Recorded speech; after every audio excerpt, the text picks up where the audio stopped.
Messieurs les préfets, Messieurs les sous-préfets, Messieurs les présidents de conseils départemental et conseillers départementaux, Monsieur le maire de la commune de Sédhiou, Mesdames, Messieurs les maires, adjoints aux maires et conseillers municipaux, Mesdames, Messieurs les directeurs de services, coordonnateurs de projets et programmes, responsables d'ONG et responsables d'associations, notabilités religieuses et coutumières, chers collaborateurs, parents et amis, distingués invités, je rends grâce à Dieu et je dis Alhamdulillah. Je rends grâce au Tout-Puissant, le Tout Miséricordieux, le Très Miséricordieux. Nous le louons et sollicitons sa bénédiction et son accompagnement pour l'accomplissement des nouvelles missions qui nous sont assignées. Je prie sur le sceau des prophètes Mohammed, Sayyidina Mohammed wa sallam, paix et salut sur lui. Je voudrais ensuite remercier ma très chère mère, Madame Sall, ici présente, pour tout ce qu'elle a fait pour moi et prier pour que Dieu lui accorde une longue vie et une santé de fer. Merci à mes frères, sœurs, nièces et mon oncle qui sont tous présents ici. Je rends hommage à Feu Moussa Dia, mon père. Que le meilleur des paradis soit la rétribution de ses actes de bienfaisance à notre endroit.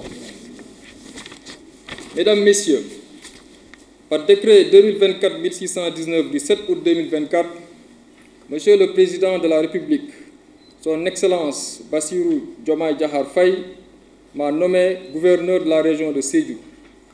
Je voudrais adresser mes sincères remerciements, ma très haute considération à Monsieur le Président de la République pour la confiance renouvelée. Monsieur le ministre de l'Intérieur et de la Sécurité publique, je vous prie de bien vouloir transmettre à la très haute autorité mon profond respect ainsi que mon engagement à servir l'État dans cette belle région de Sédhiou. Je voudrais également vous remercier, Monsieur le ministre de l'Intérieur et de la Sécurité publique, pour votre appréciation positive qui vous a conduit à proposer ma personne à ce poste.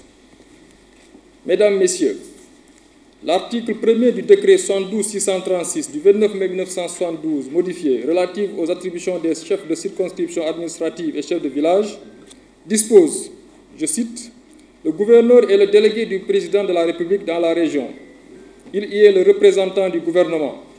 Il est chargé de veiller à l'exécution des lois et des règlements. Il reçoit du président de la République et des membres du gouvernement les directives et les instructions concernant la politique nationale. Il répercute sur les échelons secondaires ces directives et ces instructions et précise l'esprit dans lequel elles doivent être appliquées. » Fin de citation.